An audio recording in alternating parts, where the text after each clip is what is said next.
People familiar with the vocabulary of the faith community know words like confession, absolution, forgiveness, reconciliation, trust. We use those words as we gather for liturgy and relationship to one another. But today on Austin Faith Dialogue, I invite you to stay with us because we're going to talk about those concepts, those words, in the context of services through the Texas Department of Criminal Justice. Stay with us on this Austin Faith Dialogue. Austin Faith Dialogue, at the crossroads of religion and life. A series highlighting the cultural and social interactions between the worshiping and religious communities in and around the capital city. Austin Faith Dialogue is brought to you by the Austin Metropolitan Ministries in cooperation with KXAN. Join us now in Austin Faith Dialogue.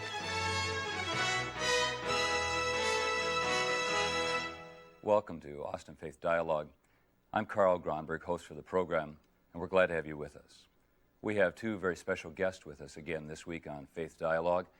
Lucy Kelly is here today to share with us her insights into victim services, and David Dörfler, who has given the impetus to this victim services through the Texas Department of Criminal Justice. I'm really pleased to have you here on Faith Dialogue. Austin's an exciting place to live, and to meet people like you and to know people like you is a joy for all of us. And it's important in the Austin Faith Dialogue community that we introduce the viewing audience to people like you and what you're about and what you're doing. When we talk about people who have been victimized, dealing with their pain and their hurt, we're talking about very heavy-duty things for people to deal with. Lucy, talk to me a little bit about that. What do you know about victims and pain and hurt? When in dealing with victims and pain, I'm a victim myself, and I went through victim offender mediation in '95. Facing that pain, dealing with it on a day-to-day basis as it comes up in the different aspects of your life is important in being able to heal and move on and do something more than just reliving it over and over again. A person who has been victimized and who has pain often would fall then into this rut of just staying in the pain. Or hiding from the pain and therefore never actually dealing with it so that it keeps coming up in other areas and in different ways with their life. David, I find it fascinating. I think that the Texas Department of Criminal Justice, the stereotype that goes along with that organization, that institution, would come up with this program called Victim Services. Tell us a little bit about that. How does it start, and where did it come from, and what keeps it going? Well, Victim Services, the division of that within the Texas Department of Criminal Justice, it's under the direction of Raven Kazin, and really because of her personal leadership and the vision of others within the criminal justice system, saw that the victims were being left out of the process, were being left at the scene of the crime, so to speak. And so somehow they needed to be integrated into the process. So not only that the offender could be held more accountable for his or her actions, but so that the victim themselves could begin to heal. What I hear you saying is put a face with the victim, not just talk about the victim as if that's a non-entity, but rather allow the victim to have face. When we talk about victimization, Lucy, you got something you want to say? Yeah. I was going to say, and another part of that is in being part of the system and having it empowers you after the disempowerment of victimization, which any victimization takes your power away, and then to be deserted by the system that's supposed to be there to protect you is another way of taking your power away. Whereas in victim services, you're part of what is happening. You're part. You get included in the loop, finally, and in that way you can get your power back, or you can become empowered to continue. To continue to be a human being. Exactly, or to continue to be whatever, you know. I mean, to continue to grow and to learn and to make a difference in your life. I like this idea because people of faith are always interested in the idea of healing, David. How do we deal with pain, victimization, and then this process of healing? What are the steps? How does one go about doing that? I think it's probably presumptuous for any of us to say this is the way to heal, or at least to say this is the only way to heal. There are a variety of ways in which people deal with the pain in their lives, but what other victims have taught us is if they can face the pain, and sometimes literally, looking in the eyes of the individual who has caused that hurt and that devastation and that change of their worldview and the fear in their lives. If they can face that directly, well, then they can move from that. And if they do not, again, what victims have told us is that pain tends to shackle them, tends to hold them down. What the victim needs is the opportunity to somehow gain control of their lives again. And in a variety of ways that can be done. Lucy, do you have a response at all to what David just said? Because you've been down that path as a victim. And when he talks about being empowered and facing the pain, and that's our theme for this program, is facing the pain that heals. I think that's a fascinating concept. Well, and I was thinking as he was talking also that in so many ways people, in some situations even more than the offender, have a tendency to shun the victim because it's too painful. They don't want to go to the place that the victim is, and they don't want to listen to that story again because it hurts so much. And to have a place and a way, an opportunity to tell their story and to work through the different aspects of their story as it relates to their life. You know, the breaking of the trust, the questioning of their faith, the ability to relate to people again. You know, all of those are questions, and you have to work through those different things to be able to keep moving, to be able to, I know when my victimization was real raw, I was in a situation where I had learned just basically to cope with life rather than change it. And it sort of sticks in my brain. It's like change the light bulb, Lucy. You know, I'd just stay in the dark rather than change the light bulb. Whereas given some tools to work through that pain, to know that I didn't have to stay in the dark. I could get a light bulb and you know, put it in and it would get light again. You know, and that you think I'm being metaphorical, but I'm not. I mean, there were times when I did not even know or didn't feel empowered to change light bulbs in my life. And then I just gradually was given the tool to know that I could do those things by people listening, people who'd been there before. I think what you're saying to the people who are viewing this program is so important on a number of levels, Lucy, because not only are you talking about victimization and the pain that goes along with that, but the various pain that people deal with, that they might know that there's a way to bring change to their lives. That, exactly. You know, what you're saying is that there is that opportunity for there to be light in the midst of the darkness, and I think that's a very hopeful statement.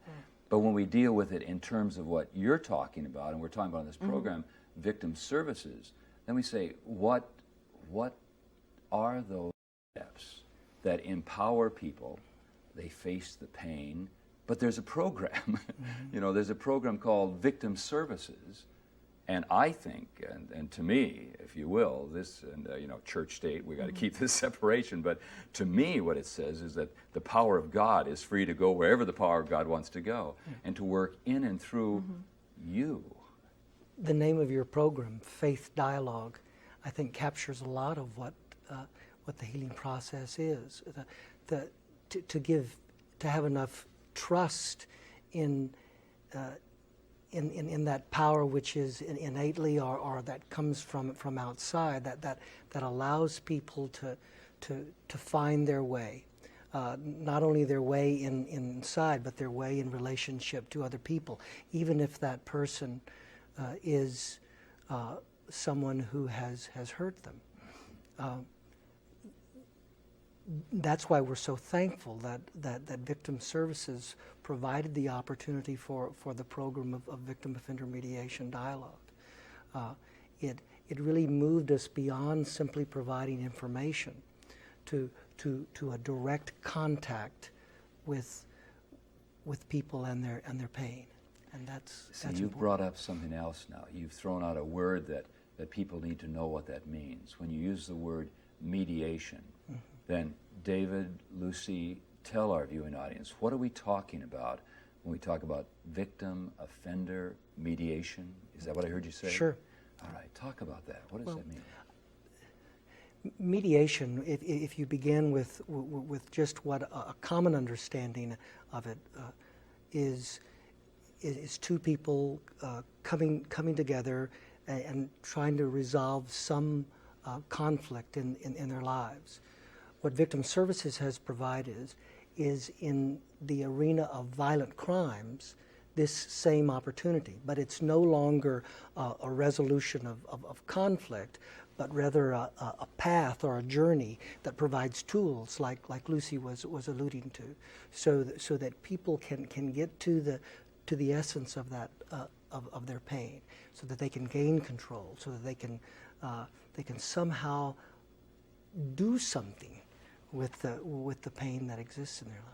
And I think dialogue, the other part of that titled Victim Offender Mediation and Dialogue, and the dialogue is probably as important as the mediation. Just an opportunity to speak and be heard, and the opportunity to listen. You know, we talked about the victim having a face, a person, Right. and by having victim services, talking about saying these people have worth and value. But when you talk about dialogue, you're also talking about the person who's perpetrated the crime. And that Exactly. person then is more than a statistic, like the victim is more than a statistic. Right. And in this process, what you're saying is that you bring human beings together to do what God calls us to do, to dialogue with one another, to become aware of each other's humanity. You mentioned... Lucy, go So ahead. that the offender becomes more than just a monster that you can put all your fears on, Exactly. but a human being that you can gain more understanding of your whole process that you're going through. And see, it's that fear that I think is that grips so many people in our society, in our community. And what you're doing is not only helping people in that dialogue, but you're helping others in the community. Well, we're going to come back. This is good stuff, and we want you to be a part of it. We've talked about victim services and what they're about, but we also want to talk in this program about communities of faith, and for those of you who belong to communities of faith, and what you might be about in terms of participating in this fine work that's being done through the Texas Department of Criminal Justice and their victim services. Stay with us now on Austin Faith Dialogue.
Welcome back to Austin Faith Dialogue. We're talking about victims and crime, and we're talking about reconciliation and mediation. And we're glad to have with us Lucy Kelly from Victim Services and David Dörfler from Victim Services. And we've had an exciting first part of the program, and we're going to follow up on some of the things that the faith communities can do. But first of all, I want to explore this idea of mediation. You said to me off camera that mediation isn't new, that mediation has been going on among juveniles, younger people. Am I right on that? Right. But now you've moved into another area of mediation. Tell our Austin Faith Dialogue audience about that. Well, it's crimes of severe violence, where before the system said no to any type of contact between a violent offender and his or her victim. We now, through a process with extensive preparation, with a third party providing the safety for that dialogue to happen, we now have that opportunity available. The process provides tools of self-awareness for the individuals to look at themselves in light of what has been done, and then in that preparation time, finally to come together to talk with one another, to share that pain, and to share possibilities for what can be different for the future. When that type of scenario comes together in my mind's eye, there's got to be all kinds of anxiety, apprehension, wondering what it's going to be like. There must be preparation for that, David. Lucy, there's got to be, is that where victim services comes in to help lead up to that? How long does something like that take? And what are the steps you go through? Because that has all kinds of possibilities to it.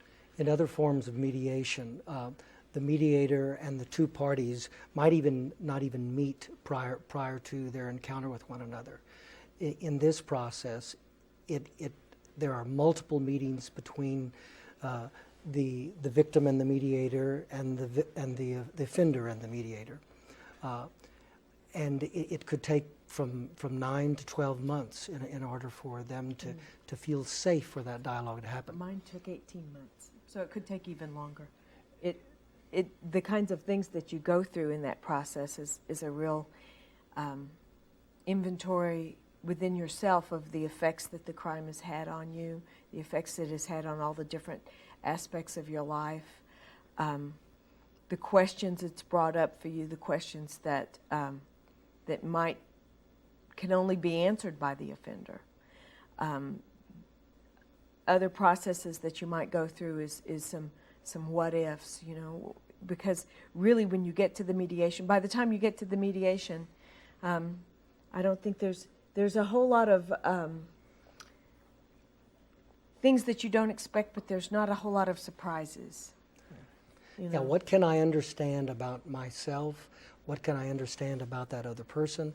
What can I understand about each other in relation to the world? How does a person go about finding out about this process? If a person is watching and said, I have done a lot of examination, I've looked at my pain, and now I want to become healthy, I want to deal with this. How, I admire you, Lucy, that you took these steps, 18 months. There must have been a lot of lonely moments, and there must have been moments of real questioning that went on within you, and that you had the grace to pursue that. There were times when I wondered if it would continue, and times that if I wondered whether I wanted it to continue. And yet, in that process, you wanted healing. Exactly. That was your goal, right? Exactly. And a lot of that healing came through the process before you ever got to the face-to-face. Right. Almost when you got to the face-to-face mediation, that was almost icing on the cake. Because of the development of self-awareness. Right, exactly. Just in asking the questions. David, what about that? If someone wants to become a part of that process, victim services is there? Yeah, what distinguishes our particular process over against many other mediation forums around the United States or even the world is that victims must initiate the process. They can do so by contacting victim services, whether face-to-face or through an 800 number that is available. It can begin at outcry when they have that first experience of victimization and they're dealing with the district attorney and the trial, all the way through post-adjudication, when the individual has already been incarcerated or is under some supervision within the system. And throughout that time, there are opportunities for that support and for that, not this is what you have to do, but these are opportunities for you. and we're here to support you with it. As a parish pastor, I hear ministry going on, and that really Hope does so. excite me and please me that there is a resource for people who are wanting to be well, but they know the process is a struggle and it's painful and it's lonely, and yet you are there. What about faith communities, Lucy? Is it possible for congregational communities to be a part of this? I think they can be a part of this from a very pragmatic standpoint to a more open. I think for me to have done my mediation, I didn't have the money to travel to the community where the prison was, and a congregation donated the money for my motel and my travel and that sort of thing. So they can make donations. It can be that simple. But I think It's a good thing. We like to give donations. That's Yeah. fine. but and that's important. Sure, that's very but important. there's also a more universal opening yourself up to the victims that are already in your faith community. Sheer statistics tell us that in any community there are victims, and they may not feel comfortable, they may not feel open. It's very hard for most people to hear other people's victimization. Well, didn't you say they even feel shame? Isn't that I think our society tends to blame victims. Mm-hmm. If you'd worn something different, if your child hadn't been out that night, if you know, and not just shame, but this feeling of uncomfortableness around someone else's pain. It's hard to be with a parent who's lost their child, especially if you have children of your own, because you don't want to think about what would happen if you lost your child. Exactly. You don't want to be there. And to hear this person break down and tell you the story of how they lost their child is painful to you, and you can see the pain in that person, and most people's natural reaction is to put a Band-Aid on it. And there's another side of that, Carl. We have. It seems that in the faith community, it is easier for us to deal with a penitent offender than an irate, angry victim.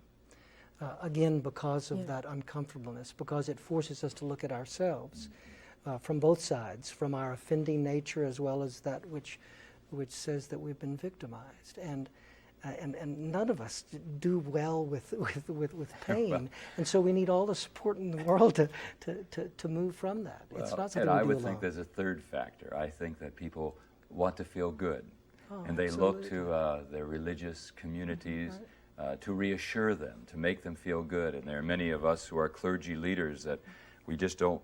Well, we want to deny that type of thing, and we want to be able to say, well, this would never happen in my congregational family, or this would never happen to any of the congregants that I serve, and yet this does happen, and it is a reality, and we must somehow say to those who are a part of our viewing audience in Austin Faith Dialogue, it's okay.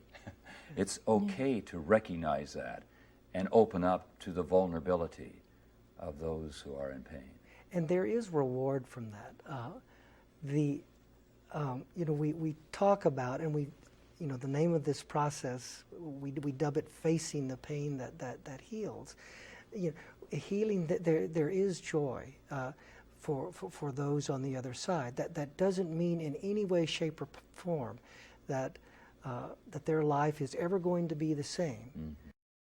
But it's like someone talked about it being there's a plot violation that has taken place in the book that we have been writing, and now we need in some way to write a new chapter, and together I think that's possible. Victims have shown that they can. It's really exciting, the model that you've held up, that people can first of all begin, Lucy, as you said, dealing with their pain and wanting to be well and healthy. That certainly must be the will of God. And then to think in terms of inviting into that process those who've been a part of creating that pain and sharing that together. That's very powerful stuff that you've held up in front of us on Austin Faith Dialogue. I want to also just ask you, you mentioned about the faith communities. If a pastor, a clergyman wanted to talk with you about this, David, how do they go about doing that? Oh, we'd welcome that. You need telephone numbers? I'll go to them in whatever format. We're officed right here in Austin, and so that we can hopefully serve the whole state of Texas. We would welcome that leadership to talk with us. Do you have a staff? Do you have people that you can also send out? Because I would imagine you're a pretty busy person. Do you have others who can come out and talk about this? Our staff continues to grow. We now have, Lucy is our volunteer coordinator. Lisa Luger serves as our coordinator of training. We are about to bring on two other staff that'll help in the area of resource development and aftercare. So yes, there are many opportunities for others to speak. Lucy wants to say something. Yes. Yes, Lucy. Well, I just wanted to say I would also welcome clergy to participate in our training as volunteer mediators. We won't have another training here in Austin for a while, but we will be having trainings. And we're looking to get mediators from a broad spectrum of religious society, life and of society, religious yeah. life, of society and all. We have because this comes out of criminal justice system, we have probably more people coming out of criminal justice who come in as volunteers. But I think it would be important to get a broad spectrum of volunteers. Dave and I are both Yeah, moving in on you volunteer because we have something we want to say. I want to say something about Texas, but you have something you want to say, so tell us. And not just pastors, but the members of that faith community. Right. You talked about the priesthood of all believers. A wonderful way to have a different form of a pulpit. Not to simply evangelize, but to let the Spirit of God work through them in a very non-direct, open process type of way. People who can create safety, people who are non-judgmental, people who can deal with their own feelings and their own pain and their own grief. They can facilitate that process with others. And people who want to bring about healing. Now, what you did is you took most of the time so that I can't ask you to brag about Texas Department of Criminal Justice and Victim Services, because you are at the forefront of this nationally. And we want to salute you for that. And we want you to go back and tell the people with whom you work that we're very proud of that and grateful that we have people like you who are sensitive to people's health and healing and wholeness. Pain, we all have it, you have it, others you know have it, but there's a way that we can bring about healing. If you want to contact them, please do so. Lucy and David would be glad to talk to you. We're glad that you watch Austin Faith Dialogue, and we hope you'll be with us next week. Thanks, and peace be with you.